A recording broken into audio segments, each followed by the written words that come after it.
we are really fortunate to have Tenzin to deliver a lecture or his presentation, some slides about the Tibetan movement all over South Asia. And we also have a strong association with the Tibetan communities, because we had one of our teacher and also colleague, Professor Dawa Nodbu, who was a Tibetan, who came directly from the Stanford University, and he was teaching here almost more than 30-35 years. And we, former Dean, Professor Shikant, and we all are his students, and we know them very well. Besides that, including the Chinese studies and South Asian studies, and Professor Shikant, me, Professor Lama, we have supervised many Tibetan students, and also on contemporary issues of the Tibetans by the other scholars, whether they're from India, they're from Nepal, like that. So we have strong association with the Tibetan community, and therefore we have requested Tenzin to speak, because he's one of the activists everybody knows. Almost, it's not exaggeration, he's almost considered as a Bhagat Singh of the Tibetan communities. It's literally, because what he has done, what kind of activities you can see in the Google, because in Mumbai, because he spent maximum time in Mumbai also, in the Mumbai University, almost more than 5-6 years. Then he was also in Pune, many places. And that association, particularly when the Chinese premier was there in the Hotel Oberoi, he climbed from the other side and he has shown the Tibetan flag. And after that, I think he's still continuing that. That is his pledge. His life is given for the Tibetan community, Tibetan freedom. And we're supposed to have the function on the 10th March, when the Tibetan Uprising Day is being celebrated. But he was really engaged and busy in the Dharamshala and many other places. That's why this program is now on 13th March, just 3 days later after the 10th March. So with this, I welcome Tenzin. I'll not go beyond that because I need to give more time. You can use this. Hello. Is the screen working?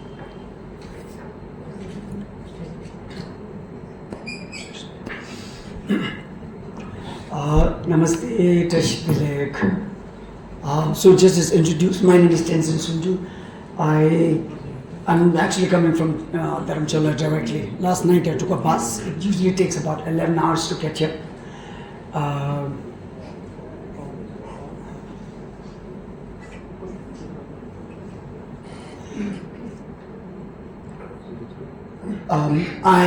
My voice is a little hoarse, otherwise usually I'm loud, because I was protesting in Dharamshala for almost about 3 to 4 hours, and I know the protest culture in JNU.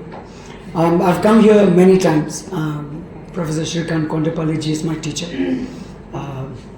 We have been consulting him on the cause of Tibet, and he had advised an entire generation grew up here with his advices, and under him many Tibetan students finished PhD, and they are now playing important roles in the Tibetan community, both in the administration and also as intellectuals, and also in the NGOs. Professor Rajesh Karad is an old friend from Bombay University, and now here. I am a writer and an activist, but then sometimes both of them come together when I look at the issue of Tibet from the observer's perspective. And today is one such case. Today I'm looking at the topic, Tibetans in South Asia.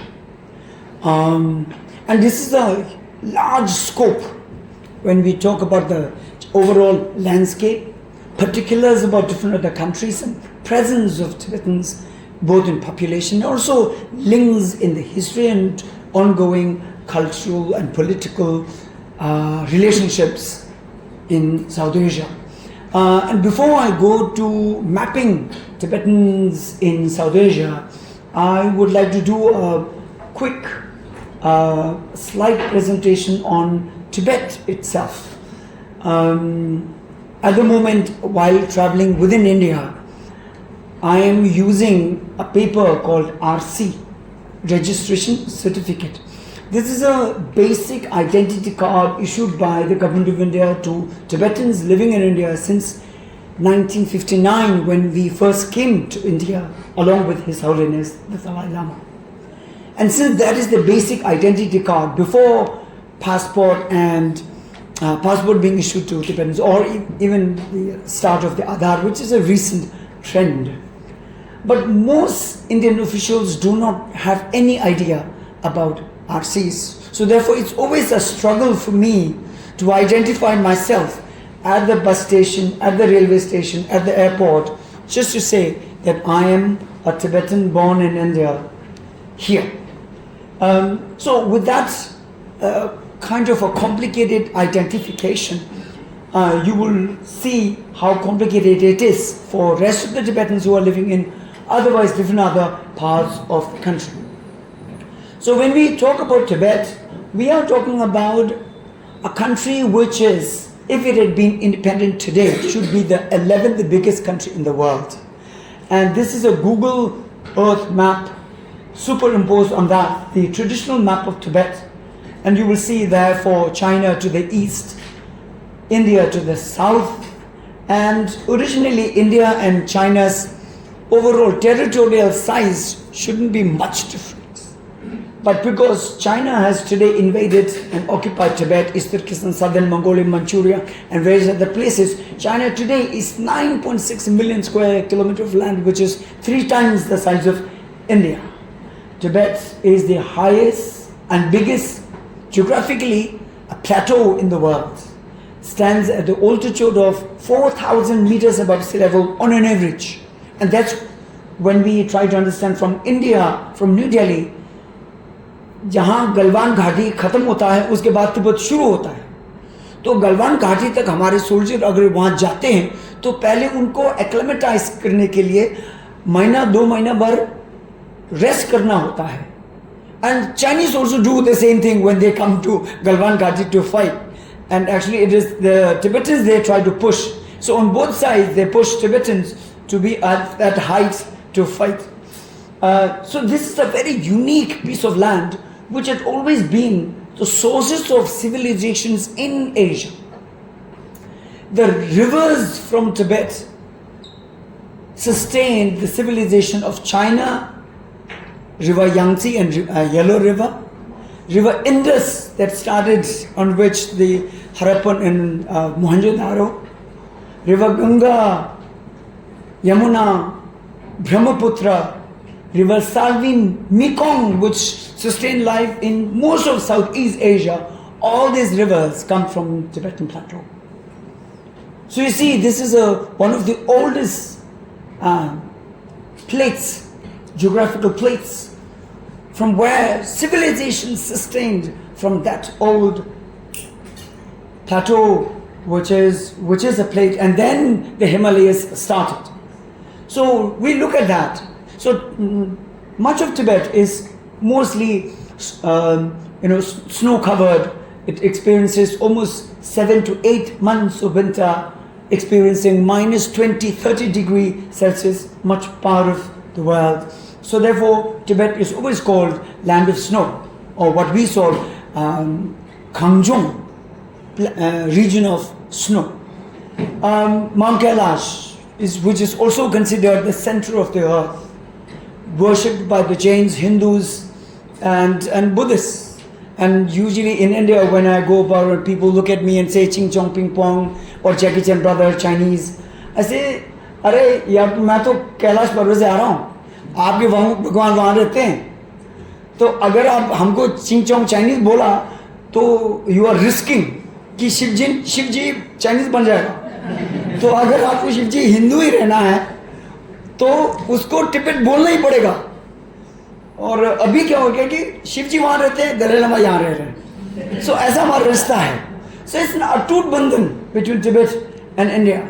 So sadly, this is a part much of India doesn't know. कितना गहरा रिश्ता है ये, civilization का रिश्ता है. And therefore, this session we are doing here in JNU with support from Professor Rashesh Kharadji as a very unique presentation to Indian youth today. Tibet is, so much, there's so much of fresh drinking water lakes. But lakes are increasing these days because glaciers are melting. It's a concern for everybody. Much of Tibet is nomadic land, pasture land. Tibetan nomads graze yaks and sheep. Yak, the native of Tibet. Tibetans are horse riders. By horse riding, Tibetans, before the spread of Buddhism, created one of the biggest military empires in Asia. They invaded China, they invaded Mongolia, right up to Afghanistan. Much of Asia, much of the Himalayas were under Tibet. And therefore, it was later other small countries. At one point of time, Ladakh was a kingdom, Nepal, Bhutan, Sikkim. Much of them were under the Tibetan Empire at one point of time because they were warrior tribe. And later, Buddhism disarmed the Tibetans, and today Tibetans are considered one of the main stakeholders of Buddhism after disarming and becoming Buddhists. But therefore, there is constant intellectual tussle among the Tibetans that by becoming Buddhists, we have lost our own nation. So this is an ongoing debate. Are we going to be once again arming ourselves, or are we going to be happy with what we call spiritual freedom, but we have lost the political freedom? Tibetans ride horses in this way. Yaks, the native of Tibet, Potala Palace, built in 7th century and still standing, built purely with mud, wood and stones. No plastic, no metal. I showed this picture a couple of years ago in the United States and asked students there, what is this? They thought it's a shopping mall. Then I said, this is our library. They didn't know. So I said, where are the books? They were asking me. I said, our books are elongated, handmade paper, and scriptures are written by hand. Some of them are all even golden texts. And the Tibetan lipi, the script, comes from Bihar. At one point of time in Bihar, when Buddhism was flourishing, at the stage where Brahmi script reached Uttaraviji script. This is from a place called Nagarjuna Cave, 60 kilometers away from Bodh Gaya. So among the Tibetans, we usually say, हम चमड़े से Tibetan है, लेकिन दिमाग से बिहारी है. We come from that place. And His Holiness the Dalai Lama very often says that India is our guru. We are only chela, but a dependable chela who had sustained the language. So Tibetan language that we are so very proud of. Okay, let us all say, आप सबको हिंदी कगा गंगा आते हैं, तमिल मलयालम में भी कगा आते हैं, सब हम साथ में बोलेंगे. I read in Tibetan, you say in Hindi, का खा, अब बोलो ना, कगा गंग बोलो, का खा खा ना, चा छा छा न्या, ता था था ना, pa pa pa ma sa sa za va sha sa ha ya ra la sha sa ha a. हमारे में उसमें अल्फाबेट में 30 है. हमने थोड़ा ज़्यादा ऐड किया क्योंकि कुछ ऐसे साउंड है जो हिंदी में नहीं है लेकिन मराठी में है. फॉर एग्जाम्पल मराठी, कोई मराठी बोलते, हाँ मैं पण मराठी बोलते, तो मेरा नाम तेंजिन सुंडू सिर्फ मराठी लोग बोल सकते हैं. सुंडू चांगला है, वो हिंदी में नहीं है. हिंदी में सुंडू बोलेगा, चुंडू बोलेगा, लेकिन सुंडू नहीं बोल पाएंगे, सिर्फ मराठी लोग बोल पाएंगे. So this is our rishta. Look at this. So Tibetan script had been adapted from Brahmi script, but we added a little more. Today Tibetan script is the only language which holds the largest amount of Buddhist literature. And when we talk about Buddhist literature, books like this, thousands of libraries like this are in Tibet. All of them are reservoirs of ancient Indian wisdom. And these wo puja path kitab nahi hai. We have Professor Kaveri ji there, Buddhist nun. He has read. So we know these are wo puja path ke nahi hai. These are reservoirs of medicine, life science, herbs and medicines. How to feel your pulse and tell you what's the diagnosis. philosophy, religion, metaphysics, epistemology, logic, reasoning. This is the wisdom. And this is what the Tibetans have preserved all this while. And using the same script, at one point of time we were free and independent. We had our own postage stamps. We had our own police. We had our own army. Until 1950 when China invaded, we were free and independent. India had its ambassador there, High Commissioner. Appapand from Pune was the last Indian ambassador who had to leave Tibet in 1962 after Chinese invasion of India. This national flag was established in 1916 when entire world was fighting First World War. We were quietly building our own nation state. Tibetan national flag established in 1916, and it was later documented in 1934 National Geographic in Flags of the World, and flag of Tibet was shown along with Switzerland and Soviet Union. Our foreign office and links with Mongolia.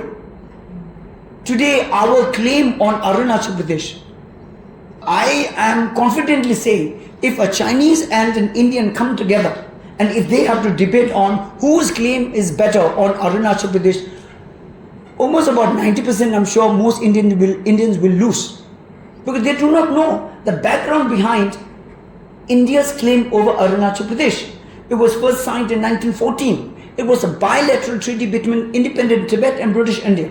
And this is the claim today. And in 1951, 14th of May, Major Bob Harding from Assam Rifles from Nagaland, he was the one who claimed physically for India. So therefore every year on 14th of May, India celebrates creation of NIFA.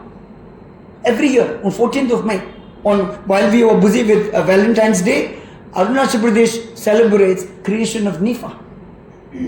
So this is what we need to know, because China's occupation, what they say documentationally 17-point agreement, was in the same year 1951, but 23rd of May, 3 months after India's physical claim over Tawang. How many of you know? So it is important to know history, and therefore physically we can debate. Tibet was not only independent, many of the countries who used to have their own maps, this is Mitchell's map in 1846. It shows Tibet as a free and independent country and China separately. In fact, it includes Ladakh and Aksai Chin as a part of independent Tibet at that time. So, and that country, much of Tibet, they eat barley, not rice, not wheat, barley. And barley looks like this. And Tibetans eat roast barley, grind it into powder, add butter and chai. We make that powder is called samba. We make food like this is called pak. अभी ये photo में थोड़ा जरा exaggeration हुआ, उसमें butter थोड़ा ज़्यादा डाला है, मे बी फोटो अच्छा दिखने के लिए, बट उतना बटर ज़्यादा तो नहीं डालते. सो विद चिली चटनी कितना अच्छा ब्रेकफास्ट हो जाते हैं for all Tibetan, and not just Tibetan, all over the Himalayas, Ladakh, मुम्पा, Nepal, Sikkim, all of people in this area, they eat samba. So this is the country that China invaded, bringing in images of Mao Zedong. And then the 10th of March happened, 12th of March happened, protests in Tibet demanding independence of Tibet, which then resulted in Chinese invasion, destruction. The Dalai Lamas escaped from Tibet in 1959. And then how we landed up in India as refugees. Our parents, my parents also worked on road construction. I was actually witness to that. I was born on a roadside in a camp when the Tibetans were building the roads in Himachal and Ladakh. I was born in Lahore Spiti. मैं अगर कोशिश किया तो मैं लाहौर स्पीति का ST tribe schedule tribe भी बन सकता हूँ, क्योंकि I was born there in Lahore Spiti. And this is first, one of the first schools that His Holiness was setting while the parents were building road construction. Doing that, children were all brought together and set up schools, firstly in Kalimpong, Mussoorie and Dharamshala. This is my school, and if you look at this very carefully, in the fourth row, the fourth boy over there, that's me. This is in Patlikul school. I was in 5th standard. So that's the time I understood that we have lost the independence of our country, and our purpose in life is to regain the independence of Tibet. Until that happens, we have no sense of dignity. It's never fun being a refugee. I mean, it's nice to feel martyred, hum log refugee hai.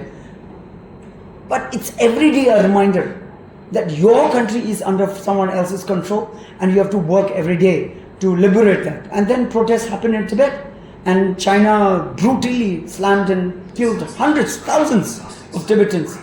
But Tibetan language that I was talking about today has been modernized, brought out to such a point that Tibetans today has created the biggest dictionary in the world. Tibetan dictionary volume comes to 32 large volumes, and now it is Google translatable.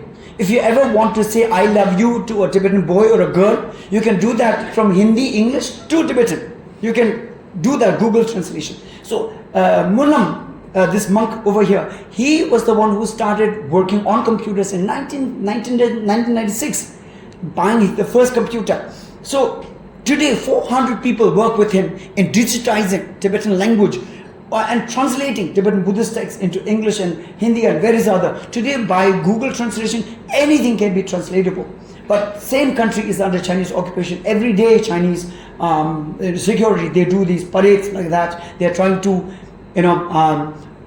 using propaganda, indoctrinate Tibetan children by using all these flags. And but then there have always been protests in Tibet. Tibetan children being indoctrinated to such a point that today teaching Tibetan language is almost banned.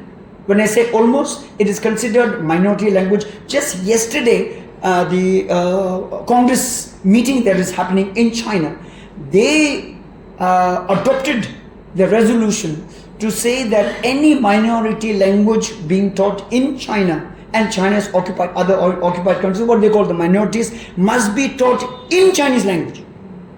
कि Tibetan भाषा सिखा रहे हैं, वो Chinese भाषा से ही सिखाएंगे, वो टिबेटन भाषा से नहीं है. अब आपको अगर हिंदी सीखना है और वो कोई और इंग्लिश के माध्यम से सिखाएंगे तो क्या सीखेगा? But they adopted this as a law yesterday. So this is how Sinicization is happening. Homogenization is happening. Because they see unless everybody becomes Chinese, they will always remain insecure. Because the identity and the culture of Tibetan people, Uyghur Muslim people, Mongolians, it's a threat for them. So this is what is happening. And much of Tibetans are nomads. And because of the nomadic region, China today, the main reason why they are not letting go Tibet is they are mining in Tibet. They are mining lithium and rare earths, which they are selling to all other countries. So today Tibet is not only under Chinese occupation. Tibetan nomads are rehabilitated into places like this, and they are mining and they are selling it to all other countries. So everybody is benefiting at the cost of Tibet. This is the complexity of modern day colonization, that everybody is sitting on our head. अब हम आज़ादी बोले तो किससे मांगे? Because everybody is sitting on us.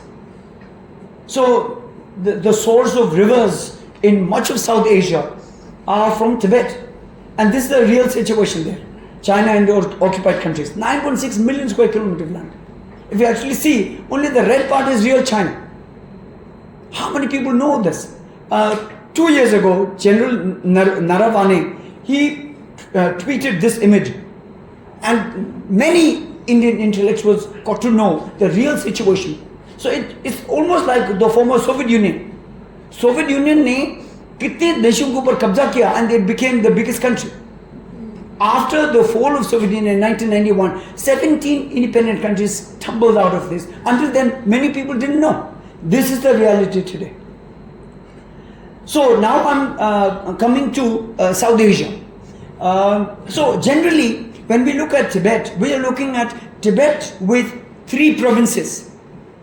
The yellow part is the Uzang, central Tibet, and the pink part, and also these 2 blue parts are Amdo region, where His Holiness the Dalai Lama comes from.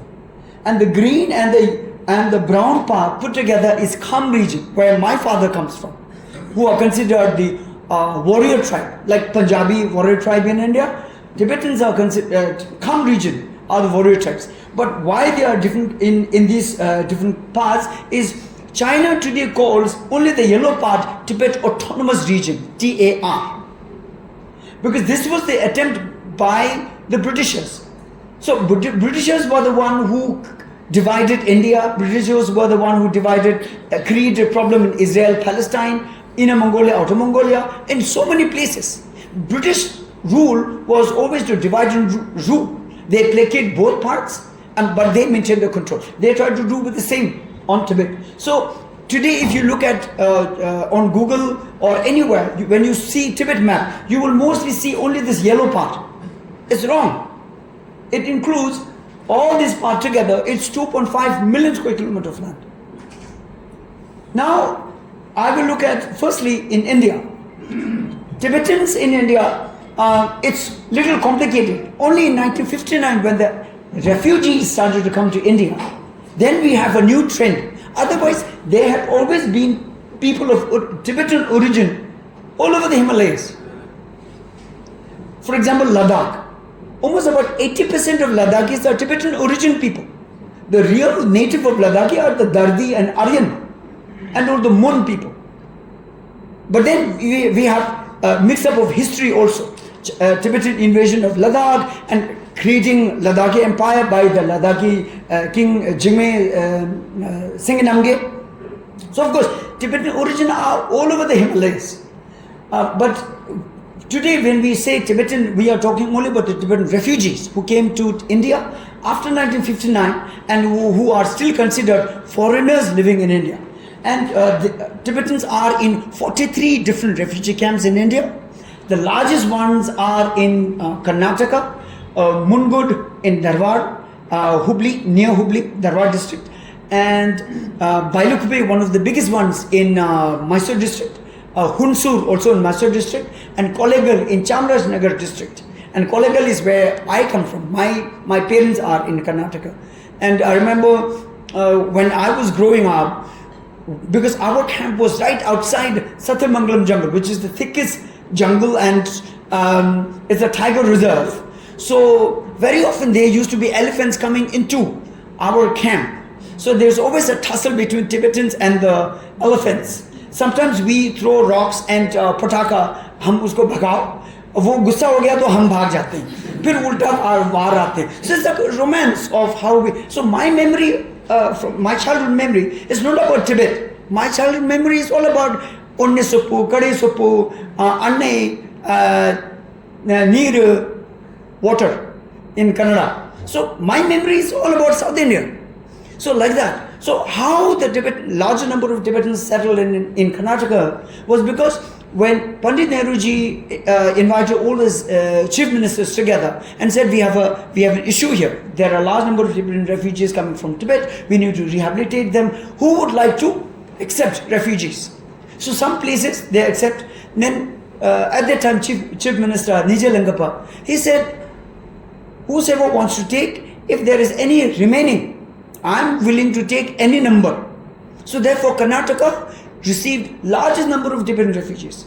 So whenever I think of this, I'm so full of gratitude to the Karnataka people and also particularly the chief minister that they hosted us. Today in Karnataka, almost 90% of Tibetans speak Kannada.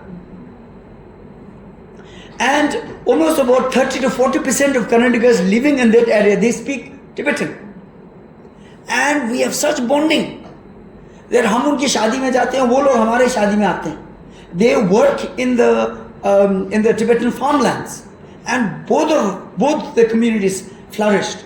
So this is one of the biggest camps there. But we also have a camp in Maharashtra, in Gondia district, Chhattisgarh in Menpat, and also in Odisha near Chandagiri. So there is a Tibetan camp there.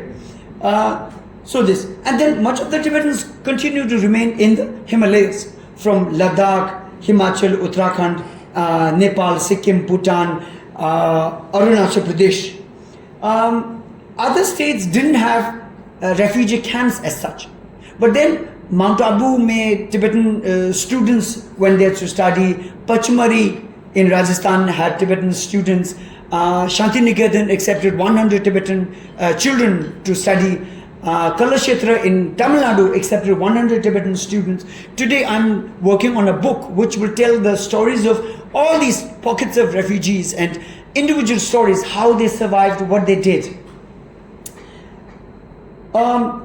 Ladakh has perhaps the largest number of Tibetan refugees in the Himalayas, almost about 7,000 to 8,000 Tibetans. That's mainly because it's a very conducive atmosphere. Ladakh used to be what we call Ngari Korsu. Traditionally, Ladakh, Lahore, Spiti, Zanskar, right up to Garhwal and Kuma, upper regions of Garhwal and Kuma used to be what we call Ngari Korsum in traditional Tibet. So therefore, there is a commonality of language and cultures, dialects, maybe slightly different, but much of them they share. So in 1959 and right up to 1965, what the Tibetans did was, those Tibetans who were living in western part of Tibet, they just moved across the border and settled there in Ladakh, especially in the Changdang region where there were nomads. So that's Ladakh. Himachal Pradesh, of course, His Holiness the Dalai Lama first moved to Mussoorie in 1959 and 1960 to Dharamshala with just 400 Tibetans. And more started to go there. At one point of time, the population was about 16,000. Now, many Tibetans have gone to the west. Today, Dharamshala has about 7,000 to 8,000 Tibetan refugees living there. Now, I keep on saying refugees because we think and we consider ourselves refugees. India doesn't consider us as refugees. India diplomatically says that you are guests in India. But legally, we are all foreigners living in India because India doesn't practice refugee convention, refugee law. India is not signatory to that. So is Nepal, not signatory. But Nepal and India had always been so very considerate, kind in giving Tibetan refugees facilities to settle and stay and flourish as a community. And also because we share this kind of cultural and religious links. So we started from there, and then Uttarakhand has Tibetans in Dehradun and Mussoorie area. That's in the Garhwal side. But Kumam side, there are a few Tibetans who came following the Purang region down to Dharchula. Almora, Nainital had some Tibetans, but no refugee camps as such. And then also Nepal. Nepal always used to have that kind of interracial mixture, marriages and cultures. Initially, right up to 1986, Tibetans in Nepal used to receive RCs, just like how we get RCs in India, to live in India. And then after some time, the policy started to change, becoming more earlier, more kind of placating to China, and then later more pressure from China. Today, it's very difficult for Tibetans to live there. There are many Tibetans who are completely undocumented, live in a precarious situation.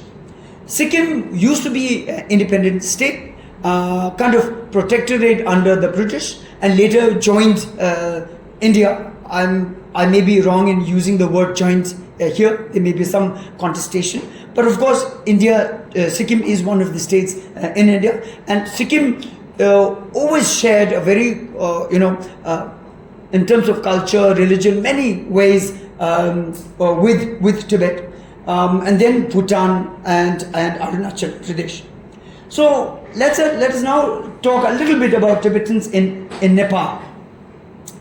Tibetans in Nepal, as I was saying earlier, there were many Nepalese who used to be in Tibet, and many Tibetans living in Nepal. We were that kind of a neighboring country. In fact, when Nepal registered themselves as a free and independent country in 1945, Nepal used its international relationship with Tibet, signing borders with Tibet, as an evidence to prove itself as an independent country.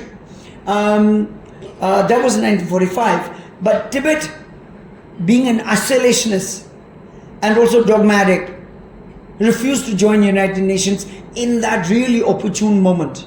Tibet thought, we never participated, we never fought war with anyone, so let us maintain that isolation. So that was a missed by the Tibetans. So Nepal had, even today, has many pockets of Tibetan settlements. We are really grateful to Nepal that Nepal gave all these places for Tibetans to settle. Most Tibetans in Nepal are not farmers. They do small businesses like guest houses, thupa momoka, chaumenka, that kind of thing. And also they are very good with carpet weaving. So carpet weaving really flourished by Tibetans' effort there. And many Nepalese also got job opportunities working with Tibetans. In fact, some of the biggest carpet industries are run by Tibetans. And many of them had integrated such that they married into Nepalese families. So it's almost kind of inseparable. And it was like that in the past also. And there were especially Nivari traders who used to have a wife in Lhasa and another wife in Kathmandu. So they used to write letters between these two cities. So today Nepal is tremendously under Chinese pressure. I mean, this is something, it's not a secret, we all know. Nepal also has pressure from India.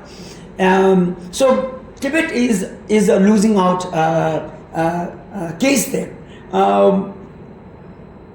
With United States, Nepal, with United States support, Nepal entered into what is called gentleman's agreement to host Tibetan refugees and not to, send them back to into the Chinese hands. But it started to become a bigger problem from 2006 onwards, because from 2006 and 7, many Tibetan refugees who used to escape from Tibet, because Nepal was the entry point. Tibetans cannot enter any part of India directly, because India is not signatory to Refugee Convention protocol. So India has to repel Tibetans from the borders.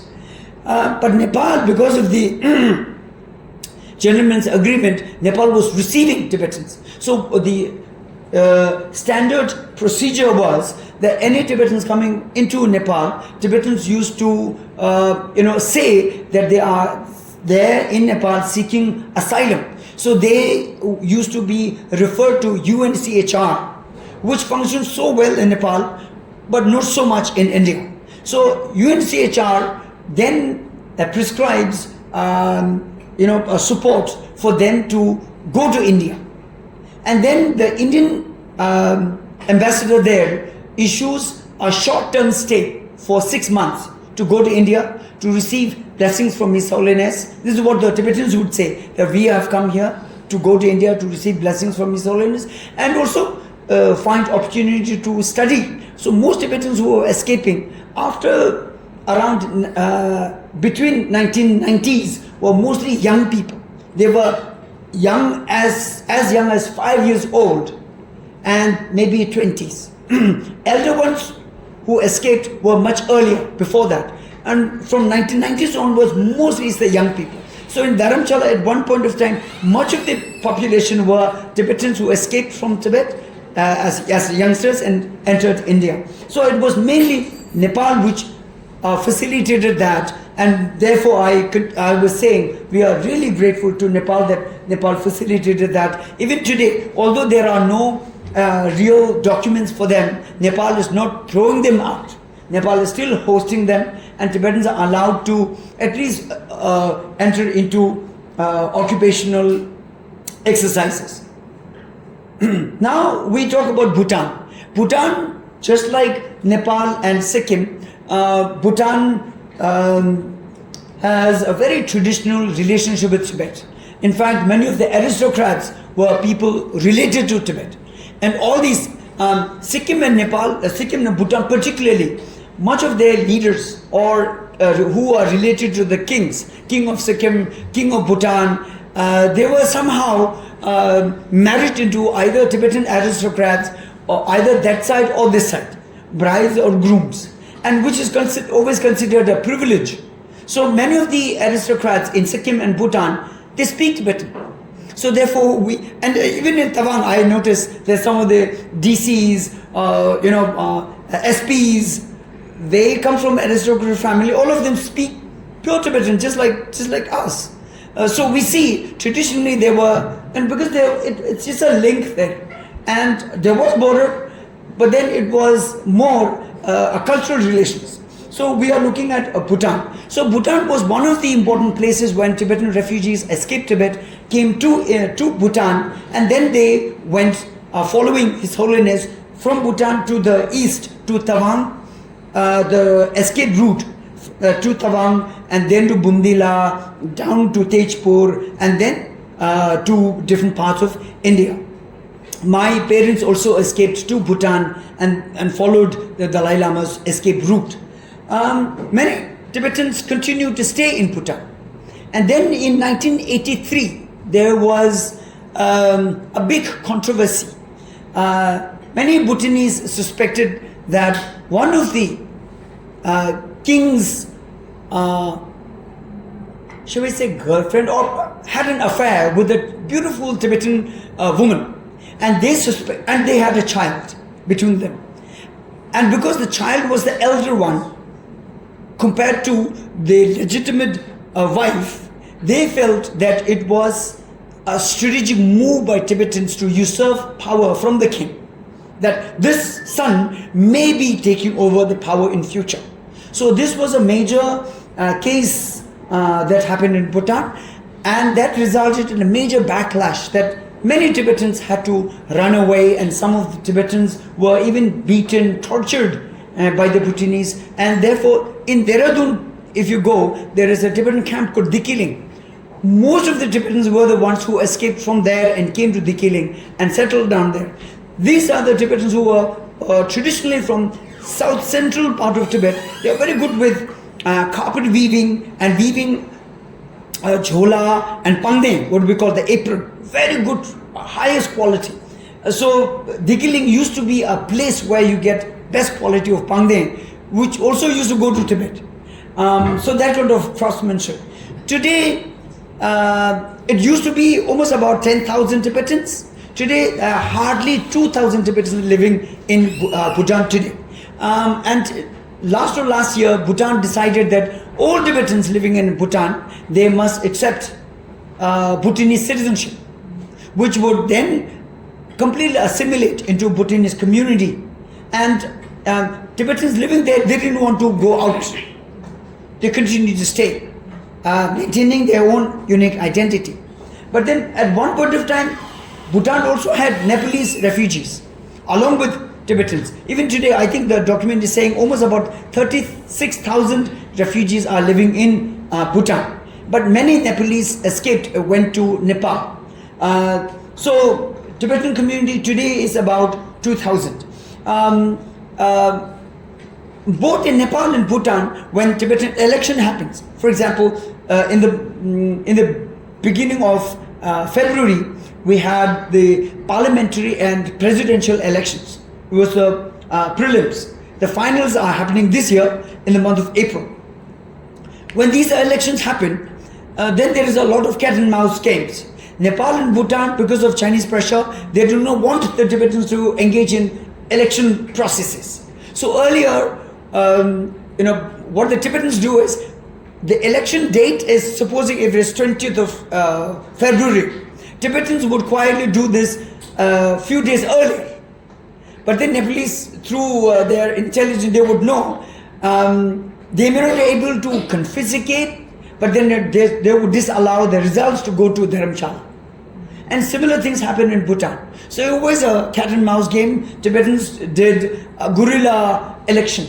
So one of the unique things that the Tibetans have achieved being in India is this is one community which conducts elections on one day all over the world in 32 different countries, in almost about 600 different voting places all around the world. And very successfully we elect a president and we elect 45 members of parliament. And just the basic module of it we learned from India. So our democracy, like India, is a little chaotic and very argumentative. But then we have India as our teacher. We learned from there. Sri Lanka. Sri Lanka doesn't have much Tibetans. There's only, particularly we would say, one Tibetan there. But he is the best ambassador. Lama S. Mahinda was a Tibetan who went to Sri Lanka to study Buddhism. His real name was Pema Thundu. He was in Sikkim, and then he went to Sri Lanka to study Vinaya text, the discipline part. He loved Sinhala language so much that he settled there. And that was the time when Sri Lankan freedom struggle was going on against the Britishers. And he became one of the best poets. If you go to Sri Lanka ever, or if you meet any Sri Lankan, ask them about S. Mahinda. Everybody would know. S. Mahinda, he used to be called hero. A Tibetan who learned Sinhala and wrote 25 books to encourage Sinhala in their freedom struggle, and he's a legendary there. Today there are statues in his name. There are roads named after him. He was the only Tibetan, but the best Tibetan we could ever export to Sri Lanka. Another Tibetan who went there, who briefly lived there for 2 years, was a legendary Tibetan scholar called Tenzin Tsundue. He was there in 1939 and 1950 and wrote one of the most important books. And in that book, he translated Ramayana, he translated Kama Sutra, and also wrote history of Sri Lanka in that book. So these are the two Tibetans who lived in Sri Lanka. Today we don't have much Tibetans there. Tibetans who may be in Sri Lanka are the ones who are Buddhist teachers, who are invited by Sri Lanka, Sinhala Buddhists, going there. I went there during a little before the COVID, and I noticed that it's such a beautiful place, conducive. And best part is, they look at Tibetans as Indians. So it's very easy for me to use my IC, Identity Certificate, which is my travel document issued by Government of India. So this is the only country where I have no issue with my IC. They consider us as Indians, very easy access. So that is the Tibetans in Sri Lanka. Therefore it is written Tibetan in Sri Lanka, not Tibetans. Now, one place where people actually don't expect are the Tibetans in Pakistan. I don't know how many of you been to Ladakh? हाथ ऊपर करो. लद्दाख कितने लोग हैं? आप लोग कभी तुर्तुक गए? Turtuk? Yes, I've been there. Turtuk थांग गए? थांग? Yes, yes. तो तुर्तुक में जो लोग वहाँ हैं ना, वो अपने आप को बल्दी ट्राइब बोलेंगे. तो बल्दी लोग हैं, अपने आप को टिबेटन मानते हैं. एंड वो लोग ज़्यादातर वो है, वो इस्लाम में विश्वास रखते हैं, इस्लाम प्रैक्टिस करते हैं. But in terms of race, they call themselves Tibetan. So if you go to Gilgit Baltistan में वहाँ बल्दी के लोग अपने आप को टिबेटन मानते हैं. And they study Tibetan. They are teaching Tibetan script. Same script which, as I said, came from Bihar. वहाँ सिखाते हैं, बच्चों को टिबेटन सिखाते हैं. They practice Islam, and it's part of Pakistan today. And if I can play, I have a very interesting Baldi song here.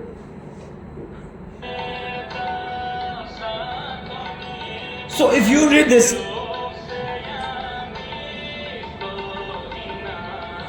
it's a Baldi ghazal. Words are Tibetan. And this fashioning of Tibetan being sung as a ghazal in Baltistan, such an amazing and a real new discovery for me. You can actually see the lyrics here. And in English it says, "It is okay even if I could steal a glance from afar. I do not ask for a face-to-face encounter. Alas, for your delicate self it is burdensome even to move eyelashes and to cast a glance on me. Is it appropriate?" I mean, that kind of a parlance as poetry is very ghazal. And so untraditional Tibetan poetry or Tibetan songs, which are mostly either nomadic taste or Buddhist. So very unlike the ghazal. But look at this aspect of Tibetans in South Asia. In Pakistan में ऐसे Tibetans भी हैं.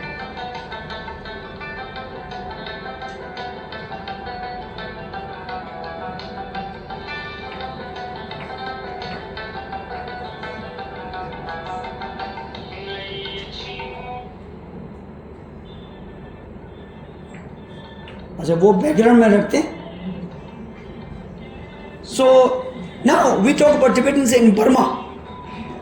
Again, Burma is not a place where Tibetan refugees have gone. But traditionally there is a tribe who are called the Burma Khamba. Again, Khambas are, as I said when I was showing the map of Tibet, there are Tibetans who are in southeastern part of Tibet who are Khamba warriors. And they are very adventurous. They've been to all different parts of South Asia and particularly northeast India. Many northeastern Indians, they associate either by race or by language or by religion related to Tibet. So therefore linguistic studies would say Tibeto-Burma language, which is what most of the northeast Indian languages are considered, Tibeto-Burman. So when I, for example, if I count to 10, Chig, Ni, Sum, Shi, Nga, Tuk, Du, Ge, Gu, Chu, I saw many similarities in Naga, Manipuri, Assamese, even Japanese. There are similarities. But study of Tibetan language, not the script, but the language itself, there is still much more research going on. And how old? Tibetan language in itself is considered one of the oldest. Because the plateau of Tibet in itself is one of the oldest pieces of land before the Himalayas. So today there is Khampa Tibetan in Kachin area of Burma. And they are there. They call themselves, and there have been YouTube stories made about them. So with this I conclude my presentation. In Southeast Asian countries there are some Tibetans who have been there, but mostly these are the Tibetans who went there for Buddhist relationships. So they've been teaching Buddhism, and they were invited to Singapore, Malaysia, Indonesia, Vietnam, Cambodia, Laos, many of them. Some even gave scholarships to Tibetans, mainly because of Buddhist relationship. And then of course, now if I go even further, then of course Taiwan has about 400 Tibetan refugees living there, mostly because of for a very particular political ambition by Taiwan. Because Taiwan at one point of time, we all know, as Kuomintang used to say that not only Taiwan, entire China, including China's occupied countries like Tibet, are under Kuomintang government run from Taipei. So in order to make that claim, they used to give asylum to Tibetans from India, and became a major controversy in the Tibetan community. And then in 1996-97, around that time, there was a resolution in it where His Holiness the Dalai Lama was able to go there, and they kind of backed out on that, kind of claim over Tibet issue. So in terms of their constitution, the part which makes a claim over Tibet, they say that amendment had been frozen, not deleted, not removed, but frozen, which is, I think, in a way to say diplomatically, we're not going to raise this as an issue, because today they are fighting a survival issue with China. So forget about claiming over China. China may be invading Taiwan, I don't know in whatever ways. So this, because it's in such a situation, but then we see that there are about 400 Tibetans. There are one of the largest communities of Tibetans living in China today. For economic reasons, and many youngsters go to China to study. So this is a concern for Tibetans. Are they going to be like Chinese? Are they going to work for China to rule over Tibet? Like how some of the Indians who became English and ruled over India? It's a concern for us. But we have also seen in 2008, when there was a major uprising all across Tibet, Tibetan youngsters protested in China. In Chengdu, students protested there. So our fear was slightly misplaced. That year, in 2008, when there was a major uprising in Tibet where we lost more than 500 Tibetans to Chinese violence, and almost about 10,000 Tibetans arrested by China, and some of them are still in jail because they were protesting, demanding independence of Tibet. And after 2009 onwards, there have been series of self-immolations in Tibet. China thinks that Tibetans in Tibet, because of their culture, identity, language, so very different from China and the Chinese language and culture, that the culture, language in itself is the biggest hurdle for them in homogenizing and ruling over Tibet.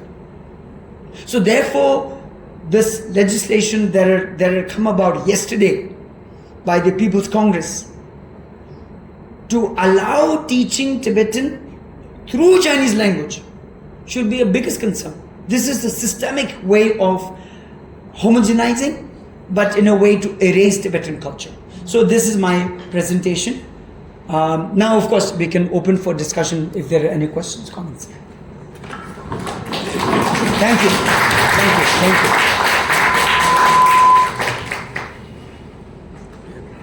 you. Thank you, Tenzin. It's a really wonderful and very comprehensive presentation. Many facts actually we also not have been aware, and this is very important for the students. At least after Professor Dawa Norbu, at least they can think about that, working on these various topics about the Tibetan refugees. This will be a really stepping stone for us, for our center.